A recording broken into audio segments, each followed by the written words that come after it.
Anggota TNI dan polisi ini yang dinilai sangat tepat membantu seorang nenek yang sedang berjalan kaki. Aksi ini tertuang dalam sebuah video mengharukan seorang anggota TNI dan polisi memberikan surprise pada seorang nenek. Bagaimana tidak, polisi dan tentara itu memberikan surprise pada seorang nenek dengan konsep yang unik, yaitu bak tengah bermain petak umpet.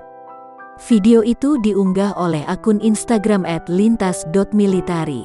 Tampak dalam unggahan itu, seorang polisi dan tentara yang mengenakan seragam lengkap bersembunyi di balik pagar rumah warga. Polisi yang memakai topi warna hitam itu terlihat memegang sekarung beras. Di depannya tampak seorang tentara. Keduanya terlihat berusaha menyembunyikan diri mereka di balik tembok pagar. Usai mengejutkan si nenek, polisi itu kemudian menyerahkan sekarung beras yang sedari tadi dipegangnya. Wajah si nenek yang mulanya terkejut berubah jadi haru. Tak hanya memberikan beras itu begitu saja, polisi dan tentara itu juga mengajak nenek itu untuk ngobrol sebentar dan menepi ke dekat tembok tempat mereka bersembunyi tadi.